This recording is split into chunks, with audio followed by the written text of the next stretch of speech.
mu gihe abasiriya bari mu nama ngo nuko umutima ugahaguruka ukagenda wambaye amaguru ufite amaboko ufite amaso ngo ukajya kwatendinga inama z'abasiriya. Mu gihe abasiriya barimo bafata imyanzuro barimo babyuzuza neza bakavuga bati tuzajya gutera Abisiraheli hanyuma tuzagandika ibundaka, bakicara bazi ko ari bo ubwabo gusa. Hanyuma kubw'imbaraga z'Imana ziba mu bera, hari ibintu yashingiyeho mwari tujya dushingiraho tukabona imbaraga z'Imana zikoranye natwe. Agenda avuga ngo kuko mwasuzuguye Imana ya Isiraheli nimwitondere n'amategeko yayo, nafashe icyemezo. Iyo ufata icyemezo ni umusuhuke mu gihugu cy'abandi. Iyo ufata icyemezo ntazwi n'uyu muyobozi w'isibo ntamuzi.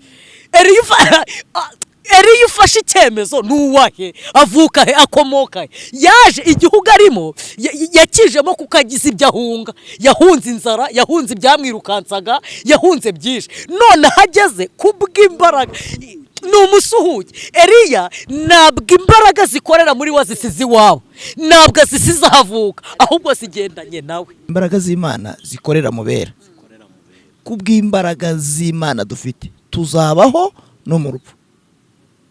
Kubw'imbaraga z'Imana zikorera mu bera muzarya ikica ntacyo kizabatwara, si kubw'ikindi samara akomeye, si igifu gifite imbaraga, ni imbaraga z'Imana.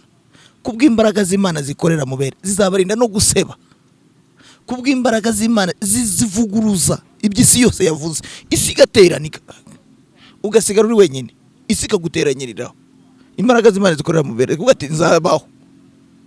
Nibo bwa mbere se mubibona mwebwe tuzabaho no mu rupfu dukomeze dushyire imbere twishimire ihoraho. Ayirangije nakangahe muri 2001 muri 2 gutyo.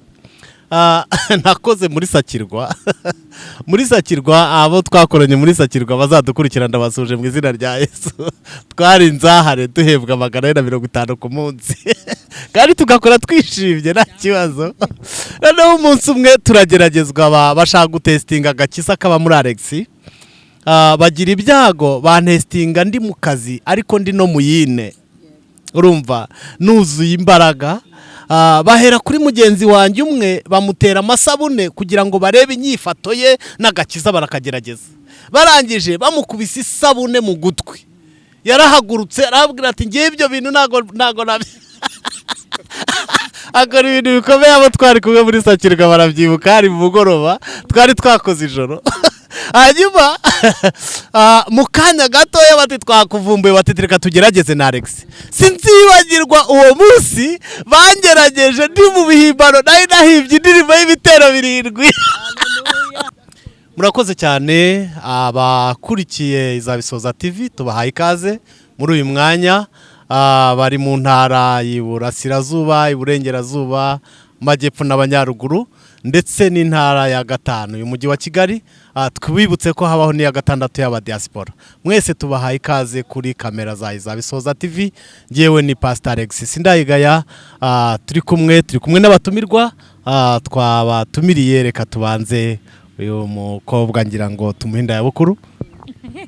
Ne Evangelist Stephanie, Yesu aduhana umugisha. Murakoze cyane Fanny, si ubwa mbere uri umusangwa kuri Izabisoza. Turi kumwe na mwarimu Vedaste narinde vuze. Nibyo rwose yabivuze ni Vedaste. Murakoze cyane.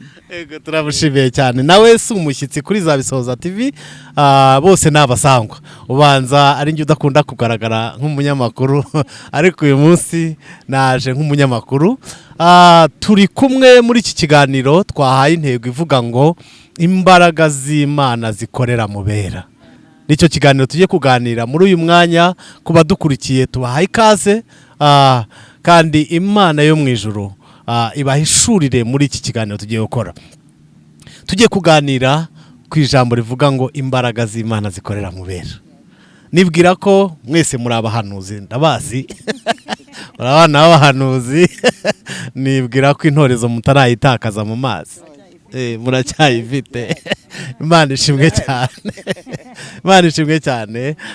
Ijambo tujye kuganira rivuga ngo imbaraga z'Imana zikorera mu bera. Nashatse ko dushingira ku ijambo riri mu gitabo cya 2 cy'iby'abami, ibice 6. Ndaza gusoma ku murongo wa 8.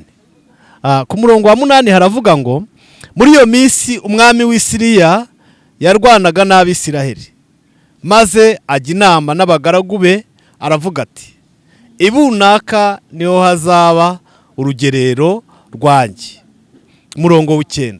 Ariko uwo muntu w'Imana agatuma ku mwami w'Abisiraheli ati wirinde guca ibunaka, kuko ariho Abasiriya bamanukana kugutera.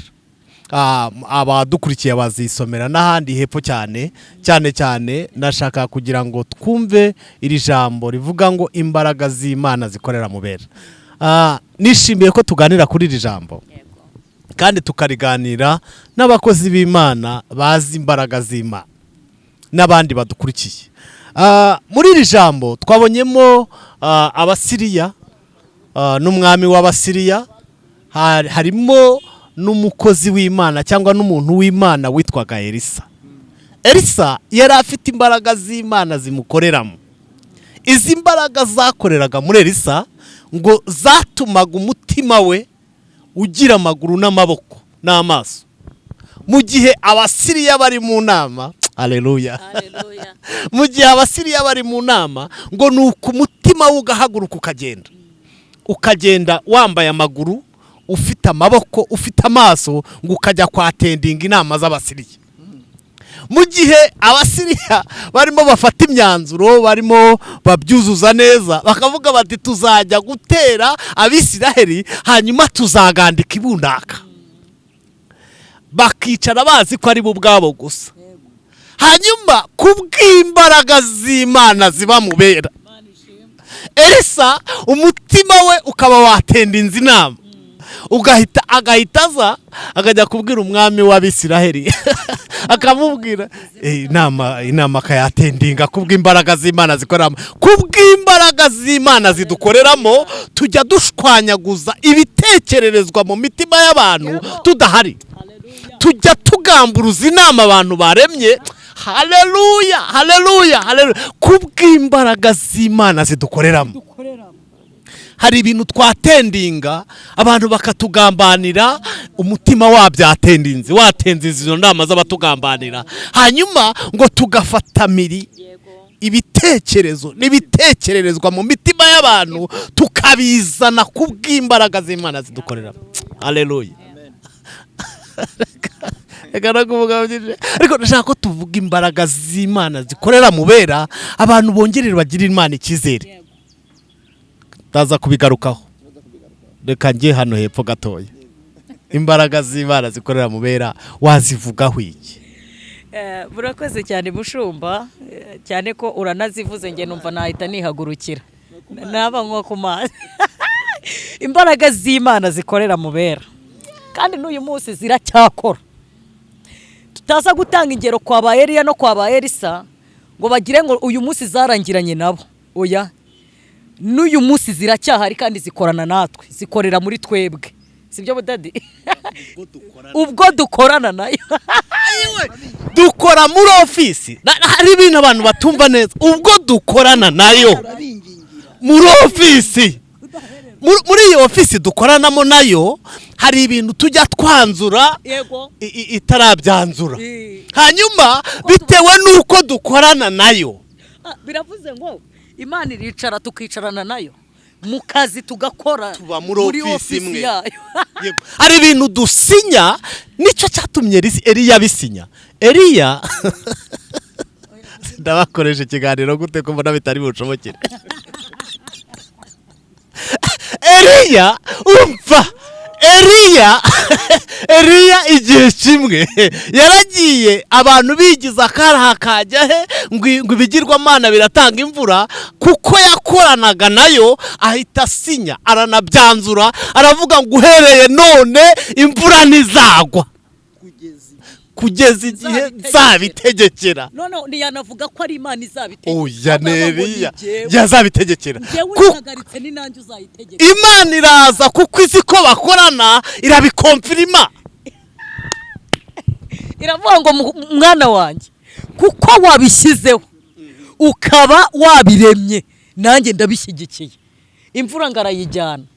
Njya nibaza nkavuga nti gute Imana yafashe imvura yose yo mu kirere ikayihereza Eliya akayitwara mu ntoki. Ni imbaraga zimukorera muri we. Aravuga ngo kuko mwasuzugwa Imana ya Isirayeli. Hari ibintu yashingiyeho ubundi. Hari ibintu yashingiyeho mwari tujya dushingiraho tukabona imbaraga z'Imana zikoranye natwe. Agenda avuga ngo kuko mwasuzugwa Imana ya Isirayeli nimwitondere n'amategeko yayo nafashe icyemezo. Eliya ufata icyemezo ni umusuhuke mu gihugu cy'abandi. Eliya ufata icyemezo ntazwi n'uyu muyobozi w'isibo ntamuzi. Eliya ufashe icyemezo nuwahe avuka he akomoka he. Yaje igihugu arimo yakijemo kukagiza ibyo ahunga. Yahunze inzara, yahunze ibyamwirukansaga, yahunze byinshi. None hageze kubw'imbaraga ni umusuhuke. Eliya ntabwo imbaraga zikorera muri wa zisize iwabo, ntabwo zisize ahavuka, ahubwo zigendanye nawe. Muzi ko izi mbaraga umuntu ajya agendana nazo akazimukana ahantu hose ageze akaba ari kumwe nazo. Aragenda aravuga ngo none ubwo ntazisize nta mpamvu yo kugira ngo ngume mu mwobo. Mvuye mu mwobo nafashe icyemezo, nafashe imyanzuro. Ahita afata imyanzuro y'igihugu, afata n'imyanzuro y'uyoboye igihugu. Imbaraga z'Imana zikorera mu bera. Zikorera mu bera. Ndashaka ibyanditswe mushingiraho kubwiza imbaraga z'Imana zikorera. Abantu baheze mu myobo ntago bazi imbaraga z'Imana zikorera mu bera. Mfite ikintu nshaka kuvuga nashize. Nge numva twagisubika. Dusubika ibi bintu. Mbere yuko Imana izihabera yo irazigira. Ushumba. Mbere yuko Imana kuko umuntu akwiye gutanga icyo afite. Iyo irazigira. Abantu badukurikiye ariko ibintu nibanza bitonde babyumve. Bemera ko Imana izifite. Kuko mbere yuko Imana izitanga, iyo yakagombye kubizifite badusubize. Badusubize. Imana ifite imbaraga. Ngewe Imana ifite imbaraga ndabihamije. Kugira ngo nze kubabwira byibuze umuntu umwe yazicunshumuriye akazigendana nuko yo bwayizifite. Amen. Ndabinyize twe turi hano tubanze tubyemere tuhicyubahiro. Mana tukurambure urazifite. Icyambere Imana ifite imbaraga mu kubaho kwayo kwiteka. Niko yitwa Uwiteka. Yahozeho, iriho kandi zahoraho. Icyakabiri ifite imbaraga mu izina ryayo. Yitwa Imana ishobora byo nubwo abantu batabivuga. Irabishoboye. Ishobora byo nta muntu numwe waremwe ushobora byose. Imana irabyifite. Cya gatatu ifite imbaraga mu ijambo ryayo. None ibyo bikari bitatu rero nibyicunshumuriraho abera. Amen. Nikivuze kuri Elisa, nikivuze kuri Eliya. Ndashaka kubabwira umuntu umwe gusa wari ugize izo mbaraga akabimenya. Kuzigira ni kimwe z'Imana yaguhaye, no kubimenya ni ikindi. Elisa yabwiye Gehazi atari kujya uri umupfu, tubana warapfuye uba muzima. Wowe twicaye aho Imana ikorera dufite imbaraga zayo, ukabona abasiriya ukabona biracitse. Nge ntabwo mbona, subirayo. Genda urebe wa muntu ufite amaso nubona, ufite ibyo utazi. Haleluya. Agiye ngo bona ingabo, aramubwira ngo n'izo mbonye ngo zirarusha ubwinshi zari zitugoze. Elisa aramubwira ati uri umuswa, izo mbaraga ubonye ntazi Imana izanye nona zahoza aho ngaho.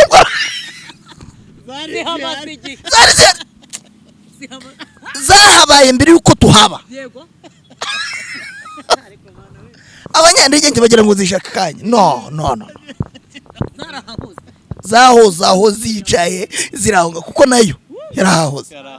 Imana ishimwe. No. icyo nashaka kuvuga uwitwa Mose yahishuriwe izo mbaraga ni wenyine abwira Imana ngo nari kugira ikibazo ngenda nka Mose ariko kuko ndi kumwe n'imbaraga zawe wowe ni wowe mbaraga tuzavayo ntuduhe intwaro tuzavayo wowe ubwawe imbaraga zawe zirihagije ufite ibibugu ubika ufite inda urwanisha ufite ibikeri urwanisha ufite umuyaga uzana urubura ufite umwijima aho wowe ubitse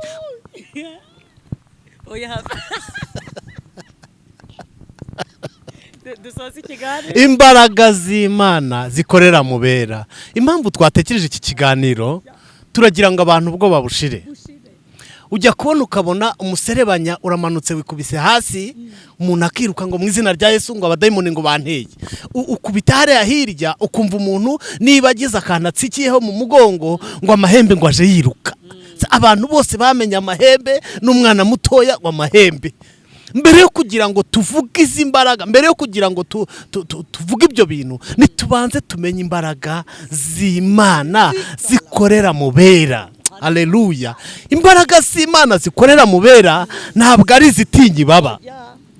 Oya. Imbaraga z'Imana zikorera mu bera. Munyemerere tubwire abantu imbaraga z'Imana zikorera mu bera. Ntabwo ari ngombwa gutinya uducurama. Wadusoreje ntabwo reka mabwire zigaragara ryari ntizigaragara mu birori zigaragara mu bibazo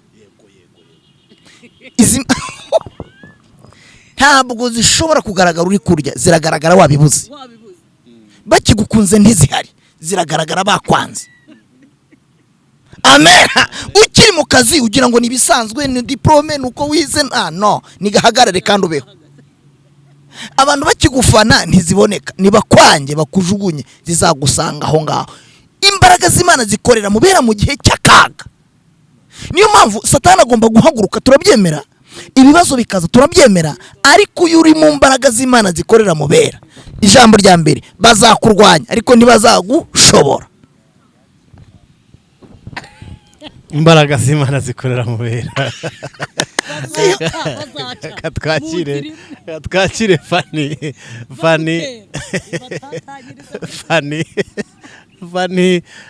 mu buhamya bwe numvise yigeze guhaguruka abwira muramu we kubw'imbaraga z'Imana zimukoreramo aravuga ngo nguhaye igihe gitoya ko mu mujyi wa Kigali urabwirukana ava mu mujyi wa Kigali. Muri izi mbaraga z'Imana zikorera mu bera nibutse igihe kimwe ni muri 2000 na kangahe muri 2001 muri 2000 gutyo nakoze muri Sakirwa muri Sakirwa abo twakoranye muri Sakirwa bazadukurikirana ndabasuje mu izina rya Yesu. Twari nzahare duhebwa 150 ku munsi kandi tugakora twishimye nta kibazo. Noneho umunsi umwe turageragezwa bashaka gutestinga agakisa kaba muri Alex. Bagira ibyago bantestinga ndi mu kazi ariko ndi no muyine urumva nuzuye imbaraga.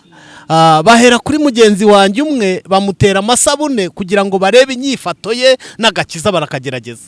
Barangije bamukubise isabune mu gutwi yarahagurutse arabwira ati ngiye ibyo bintu nago nabi akora ibintu bikomeye. Abo twari kumwe muri Sakirwa barabyibuka hari mu mugoroba twari twakoze ijoro. Hanyuma mu kanya gatoya bati twakuvumbuye bati reka tugerageze na Alex. Sinzibagirwa uwo munsi bangerageje ndi mu bihimbano nari nahibye indirimbo y'ibitero 7. Yego nari ngeze ku gitero kivuga ngo imirindi yawe kuri Sinayi ngo yamena. Haleluya. Ngo yamena gwibitare. Nari ndi muri ayo mavuta noneho banera isabune nageze ku gitero cya 7. Banera isabune ndahindukira ndavuga ni mumbabarire ntihagire wongera ntihagire wongera ariko kuwongera ndahita mwirukana. Wari umuyobozi aho ngaho ariko reka mwirukana byaye ko nayo ntaraba perimana nari ndi umutamporere rumva narebwaga nari barandeba n'ibiro byanjye sindanasinya kontara nuko icyo gihe nagiraga ibiro 49 na 50. Muri 50 noneho w'umuperimana wasinye kontra kandi bifite inzira bicamo ndangije ndababwira ntihagize umuntu wongera ntihagire uwongera ndababuriye ni kuko nuwongera ndamwirukana kubw'imbaraga z'Imana zikorera mu bera ibintu twanzura kubw'imbaraga zidukoreramo Imana ishimwe Imana ihimbazwe noneho uwitwa John amatwi ari mu rupfu niyumva ihodi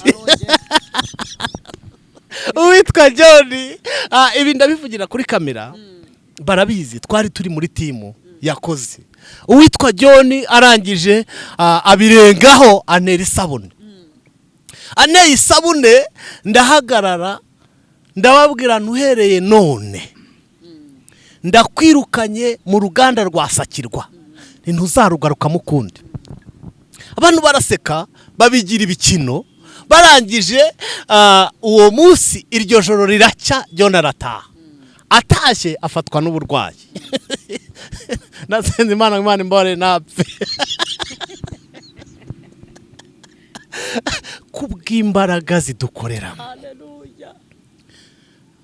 kuri kamera igihe cyashize watwigishije amavuta ndagira ngo nkangurire abantu gushaka amavuta biruta gushaka ikimenyane kuruta amavuta biruta gushaka amafaranga gushaka amavuta biruta gushaka ubwenge bw'ikirenga kuko iyo ubifite udafite amavuta sefo ariko iyo ufite amavuta aguha amafaranga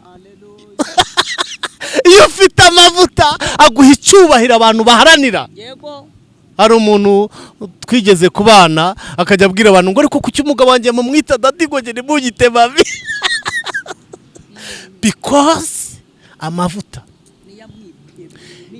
iyo ufite amavuta haleluya haleluya iyo ufite amavuta bakwita dadi utaranabyara iyo ufite amavuta bakwita mami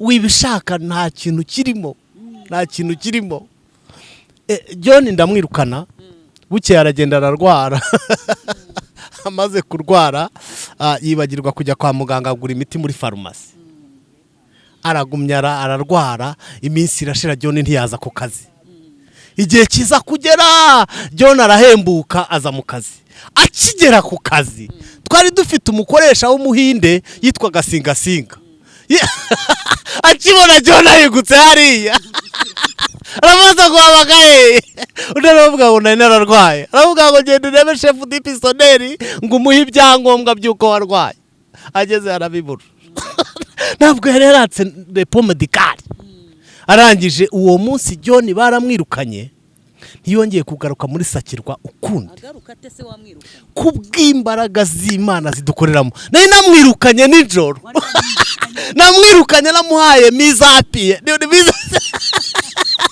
namwirukana kubw'imbaraga z'Imana zikorera mu bera nyiravuze ngo kubw'izo mbaraga ze dufite tuzabaho no mu rupfu abantu bakunda ko abantu bivuga cyane mureke tunabiganira bukeye imbaraga z'Imana zikorera mu bera kubw'imbaraga z'Imana dufite tuzabaho no mu rupfu kubw'imbaraga z'Imana zikorera mu bera muzarya ikica ntacyo kizabatwara si kubw'ikindi samara akomeye si igifu gifite imbaraga ni imbaraga z'Imana kubw'imbaraga z'Imana zikorera mu bera zizabarinda no guseba kubw'imbaraga z'Imana zivuguruza iby'isi yose yavuze isi igateranira ugasigara uri wenyine isi ikaguteranyiriraho imbaraga z'Imana zikorera mu bera kuko ati nzabaho nibo bwa mbere se mubibona mwebwe Mose fani reka mabwira akantu sinongera no kuvuga ibintu rwose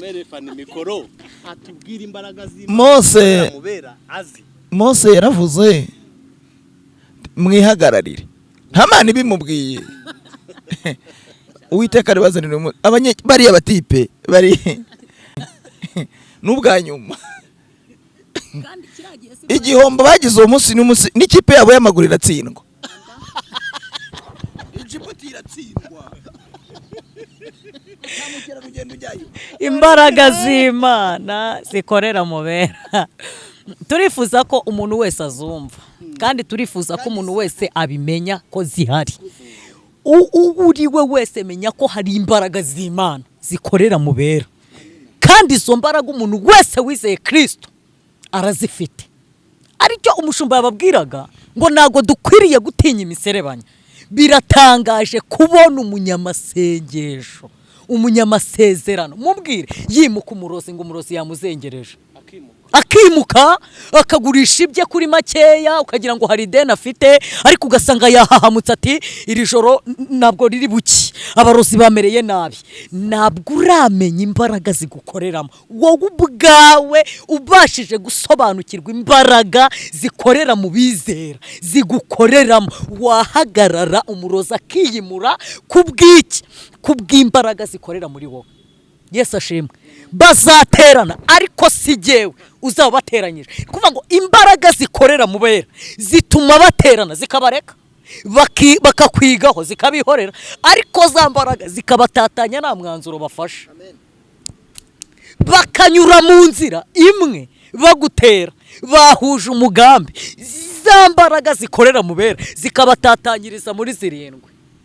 Hari akandi kantu namenye, izi mbaraga zidukoreramo zihisha umuntu bakamubura bamureba. Uziko izi mbaraga zidukoreramo zifata umuntu zikamubika ahantu, zikamubika akazajya atambuka, barimo baramubona ariko ntibamubonesha amaso yabo. Noneho niwe uzajya kwibaza, naratangaye, ugasanga umuntu baramuzengereje bamuroga, ariko ibyo bamuroga ntibimugeraho. Urumva? Noneho ukazasanga we barahindukiye bari kumwita umurozi. Abaye umurozi gute kandi ari umunyamasengesho? Kumbi za mbaraga zikorera mu bera zarushije imbaraga izabo, zarazitsinze, zazifashe miri, zashyizeho korotire, ziraza zigakubita ariko zikongera zikagaruka. Imbaraga zikorera mu bera dukeneye kuzimenya mama, dukeneye kumenya ko ziruta izo mbaraga z'abarozi. Dukeneye ko nta n'impamvu yo kugira ngo tujye twirirwa hano kuri kamera tubwira abantu ngo Imana ibarinze abarozi, Imana igize gute. Oya, tugomba kubanza gusobanukirwa imbaraga zikorera mu bera. Kubw'imbaraga zedufite tuzabaho no mu rupfu, dukomeze dushyire imbere ayirangije. Izi mbaraga z'Imana zikorera mu bera ndazibutse mu minsi yashize. Twagiye gusengera ahantu bita mu Gahunga ku mugabo witwaga Papa Reponse. Papa Reponse arabizi, simusebeje kuri kamera, nawe yabyivugira. Icyo gihe yabaga mu nzu, yaryamaga mu cyumba, bagura akagaruka abagura akagara, ntabwo yakingaga urugi, kuko iyo yakinga urugi ntabwo abagura yari kubona hakwirwa. muri saro yari afite intebe zitwa iz'ingorogoto baboshye mu ntuza. Umunsi tujya gusenga, twagiye gusenga turi kumwe n'umugabo umwe, nagiye kumuvuga, tugezeyo kubw'imbaraga z'Imana zikorera mu bera. Giye kubona mbona umuhanuzi yikojeje igicu, twari tutarajya mu mazi hari ahantu mu Gahunga, nuko mbona umuhanuzi yikojeje ibicu, mbona za ntebe arimo arazisohora, akajya afata intebe akajugunya hanze, akajya afata hanze, Papa Reponse akarwana no kuzibwaka ngo azigarure mu nzu. Aravuga ati Imana irambwiye ngo izi ntebe zirukanye muri iyi nzu, kandi n'iyi nzu Imana irayirukanye, noneho nawe akajya yishoka kwinzu. Turakomakoma, ariko ni imbaraga z'Imana zikorera mu bera. Ndashimira Imana ko Papa Reponse ari ku muhanda wa kaburimbo, ari mu nzu adashobora kurambya ngo amaguru agere hanze. Afite inzu ifite icyumba cy'abashyitsi, afite intebe z'amadiva. Nari ndimo mvuga ngo kubw'imbaraga z'Imana zikorera mu bera. Twizeye amagambo ye uko yayatubwiye. Murakoze, reka dusubikira aha, ntabwo dushoje, ariko ndagira ngo mbwire abantu ko hari imbaraga z'Imana zidukoreramo. ikintu cyantera ubwoba n'icyagutera ubwoba ni wowe ubwawe. Izo mbaraga z'Imana ziragukoreramo gute? Umutima wawe urejejwe ngo izo mbaraga z'Imana zigukoreremo? Ntabwo ikibazo ari icyo. Ikibazo ni ukwibaza ngo zirankoreramo izi mbaraga, ese ndi tayari ko zinkoreramo? Hanyuma tuzagaruka ubutaha, ariko twagira ngo tubabwire ngo nimuhumure. Hari imbaraga z'Imana zikorera mu bera, uretse izakoreye muri Elisa. Twagerageje kuvuga n'ingero z'ibyatubayeho kugira ngo batabijyana muri Isiraheli. Oya, twagerageje kuvuga ibyatubayeho kugira ngo batabishyira Eliya. Ejo bundi nari ndi muri Isiraheli tugera i Karumeli. Tugeze i Karumeli narongeye ndizera. Reka no kujya muri ibyo, ariko hari imbaraga z'Imana zidukoreramo. Mbere yo kugira ngo uhamagare abantu, wowe bwawe banza umenye ngo hari imbaraga z'Imana zidukoreramo. Nta kizakuvunura mu biganza by'Imana, nta kizakwica ijuru ritakurekuye. Oya, merutse kwigisha ijambo rivuga ngo nubwo itagaragara ibihari. Ari igihe abantu babyibeshyaho akabona ibibazo imbere gusa, ariko Imana yacu nubwo itagaragara ngo uyibone irahari. Birasaba kugira ngo sobanukirwe imbaraga z'Imana zigukoreramo. Reka dusenge kandi tujye gusengera abantu. Umuntu wari wihebye, umuntu warubonye biracitse imbere ye, niyubura amaso abona imbaraga z'Imana zimukoreramo. Ntabwo Imana yapfuye, ntabwo Imana yimutse. Oya, Imana irahari kandi hari ibintu igikora. Kadusenge. Ndaza gusaba Fani aze gusenga, asengera aba bantu, abwira Imana ngo Mana hishurira abantu bamenye ubugari bw'igihagararo, bamenye ubw'umurambararo, bamenye Imana twizeye iyo ariyo. Abantu barimo baravuga imbaraga z'umwanzi, abantu barimo baravuga imbaraga z'abadayimoni cyane, nizo bashyize imbere. Akantu kose karakoma bakavuga ngo dayimoni, ariko turashaka kuvuga imbaraga z'Imana. Imbaraga z'Imana zikorera mu bera, tumenye neza ko zijya zinatsinda ibyaha. Imbaraga iyo zatwinjiyemo n'ibyaha bitagaciro. Tuguhaye icyubahiro Mwami Yesu, tugushimiye kubw'imbaraga zawe Mwami. Imbaraga zawe ziri hejuru yuko twazivuga, tuzivuzeho gato ariko turumva naho tugeze. Nituzi ukuntu twabasha kuzisobanura, ntabwo tuzi ukuntu twabasha kuzivuga. Alegisi ntiyazivugaho ngo azirangize. Haleluya. Mwarimu ntiyazivugaho ngo azirangize. Izi mbaraga ziri hejuru y'ibintu byose, sinazivuga ngo nzirangize. Icyama umuntu wese ukurikiranye iki kiganiro akabasha gusobanukirwa, asobanuriwe n'Umwuka Wera, akamusobanurira izi mbaraga zikorera mu bera. Nyamara ntabasha kuzimenya, ubwoba buzashira mu mutima we. Nabasha kuzimenya, umutima we uzahagarara ushikamye.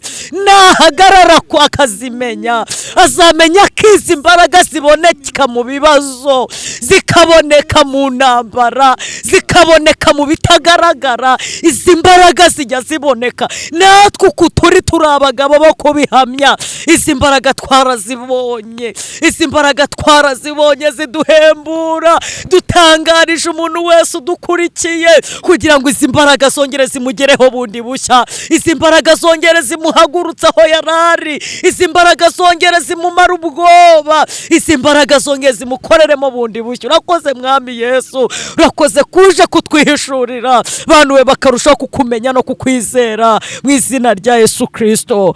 Amen.